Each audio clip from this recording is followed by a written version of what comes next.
में हम बात करेंगे सेलिंग क्या होती है, मार्केट में सेलिंग किस तरीके से दिखाई देती है, ट्रेडिंग में सेलिंग का क्या रोल है, इसको आप चार्ट पे कैसे पहचाने कि मार्केट में सेलिंग प्रॉपर तरीके से आ चुकी है। तो सेलिंग समझने से पहले हम समझते हैं रेजिस्टेंस सपोर्ट, क्योंकि जब भी सेलिंग आती है तो सपोर्ट टूटने पर ही आती है। जब तक सपोर्ट टूटता नहीं है, जब तक सपोर्ट प्रॉपर विग वॉल्यूम के साथ नहीं टूटता है, तब तक सेलिंग नहीं आती। कैसे पहचानेंगे? जब भी मार्केट अप ट्रेंड में मूव कर रहा है, स्ट्रॉन्ग अप ट्रेंड में मूव कर रहा है, तो जब भी मार्केट मूव करता है तो हायर हाई हायर लो बना के मूव करता है। पहले हायर लो बनाता है, फिर हायर हाई बनाता है, फिर हायर लो बनाता है, फिर हायर हाई बनाता है। तो इस तरीके से जिगजैग की फॉर्म में मार्केट मूव कर रहा होता है। किसी भी चार्ट को आप ओपन करके देखेंगे मार्केट स्ट्रक्चर, तो मार्केट स्ट्रक्चर हमेशा इसी तरीके से चलता है। अगर अप ट्रेंड में रहेगा तो ऐसे चलेगा और डाउन ट्रेंड में रहेगा तो ऐसे चलेगा। तो जब भी मार्केट अप ट्रेंड में होता है, उसके बाद क्या करता है कि जब वो रेजिस्टेंस पे पहुंचता है, वहां से प्रॉपर प्रॉफिट बुकिंग होती है। प्रॉफिट बुकिंग के बाद वो नीचे आता है, सपोर्ट पे आता है।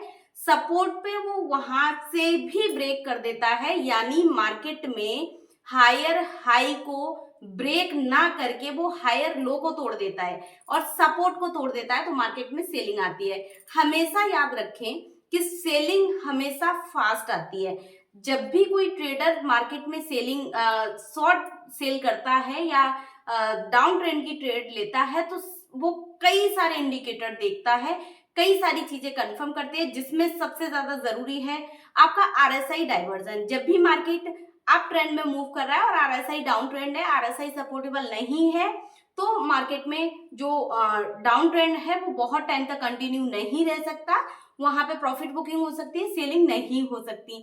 ये सारी चीजें मैं अपनी इंफॉर्मेशन पे बोल रही हूँ, खुद के एनालिसिस पे बोल रही हूँ, जो मैं चार्ट रीड करती हूँ उसके बिहाफ पे बोल रही हूँ। अगर आप अपनी खुद की मनी से, रियल मनी से अगर आप ट्रेड कर रहे हैं, तो ट्रेड लेने से पहले कई सारी कंफर्मेशन जरूर करें, अपने खुद के एनालिसिस जरूर करें।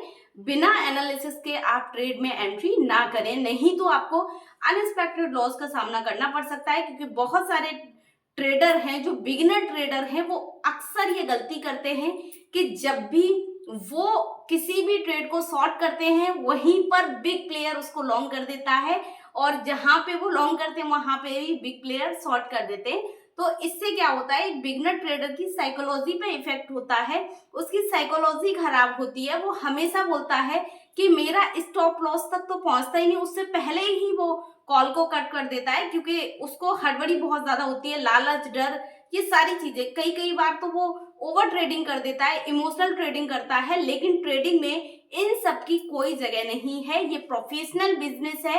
सेलिंग अगर आपको देखनी है तो प्रॉपर जिस भी एसेट्स पे आप काम कर रहे हैं, है ना, कभी भी स्ट्रॉन्ग मूवमेंट में आप शॉर्ट सेल ना करें। आप वेट करें उसका दोबारा से अप ट्रेंड को कंटिन्यू करने के लिए, क्योंकि जब आपको लगता है कि मार्केट बहुत ऊपर निकल चुकी है, अब तो ये यहां से डेफिनेटली गिरेगी, और वो ऐसा नहीं करती। क्योंकि जब मार्केट अप ट्रेंड में मूव कर रही होती है तो बहुत बड़े बड़े मूवमेंट देती है।